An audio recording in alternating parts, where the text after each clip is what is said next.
James Malachowski is CEO and chairman of OceanTomo, a leading intellectual property merchant bank providing IP-related financial products and services. Headquartered in Chicago, OceanTomo offers such client services as valuation, research, ratings, investments, risk management, and transactions. Ahead of the inaugural Business of IP Asia Forum to be held in Hong Kong on the 2nd of December, the OceanTomo executive spoke about how Asia is now the focus of the intellectual property market, with Hong Kong a strong candidate to be the region's IP trading hub. Thanks for joining us, Mr. Malachowski. First, tell us a bit about OceanTomo. OceanTomo is an intellectual property-focused finance firm. We like to think of ourselves as a merchant bank, and for us that means a wide range of financial services, but all related to intellectual property as the asset. In some ways, people think of IP as very specialized, but we do not. We think it's perhaps the largest single asset class. In the last few years, we have gone through an intellectual revolution that's no less significant than the Industrial Revolution 100 years ago. In fact, today, if you look at average corporate value, 80% of that value is based upon intangible assets, where 20 years ago, that was only 20%. So we literally have inverted the economy, now driven by intangibles. A large part of that is intellectual property. IP is at a tipping point where there is now a great understanding and appreciation for its value. There is recognition of its value in public equities, but it has now only started to become traded as an asset in its own right. And so the next 5 years are a very exciting time for the intellectual property markets. How would you compare the Asian IP market to the West? Well, it's interesting.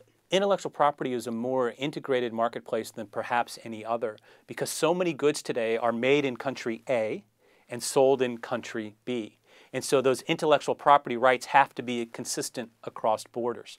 So there's great efforts to harmonize basic IP laws in the US, Europe, and Asia. That said, the marketplace really began in the United States, but the forward vision now is really towards the Asian markets. Now, OceanTomo has developed a set of indices and indicators to assess the value of an IP product.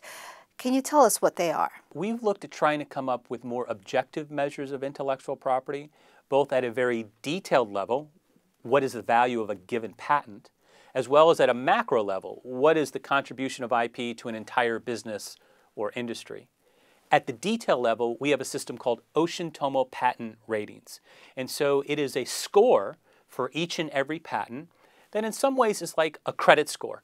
And then at a holistic level, we take those individual patent scores and we add them up for every company.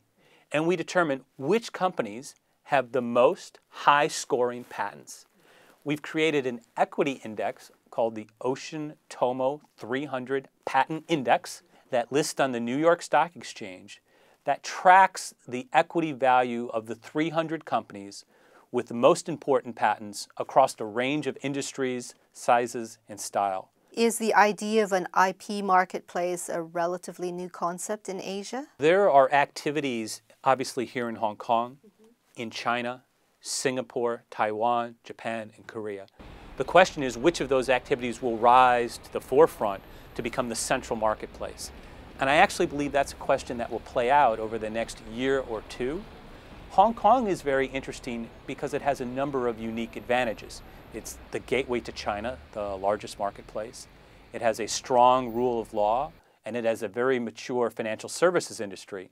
In some respects, the opportunity to own the Asian IP central market is Hong Kong's to capture. So why is Hong Kong an ideal platform for IP trading? The rule of law is an advantage. The arbitration laws are, to some extent, somewhat similar around the globe. The real advantage is the financial sophistication of the marketplace and that relationship with China. And those are very meaningful benefits. I think the other advantage is the insight by the government and other organizations that see the opportunity for IP to drive the economy, and that's a strong catalyst as well. The marketplace in China is moving forward at light speed. The progress that's been made in the last 5 years is dramatic. The vision for a marketplace is strong in several regions, notably Shenzhen, Beijing, Shanghai. We actually believe that in 5 to 10 years, the Asian marketplace generally, and China in particular, will be the largest center for OceanTomo's business. How can events such as the Business of IP Asia Forum help develop awareness about the importance of harnessing a business's IP potential? Well, they're critical. They're critical from two perspectives. One is developing a consensus on policy, and two, to bring together practitioners to share ideas and common vision for how the market should develop. Because it doesn't matter what market you build, if you don't have the buy-in of the large corporate patent holders, it will not be successful. So such forums bring together a grand mix of policy makers and practitioners who together are necessary to build the market. So how do you foresee the development of the IP industry in this part of the world in the next few years? In the next decade, the market will be fully developed. It's the next 2 to 5 years where we'll see the dramatic growth. And the uncertainty is where that will be. Will that in fact be in Hong Kong for all the reasons we discussed, or will it be in a neighboring country? I don't know the answer. I'm excited to watch, and I think the biggest determinant will be that call to action. Who steps to the plate and who actually begins to cooperate with the other regions?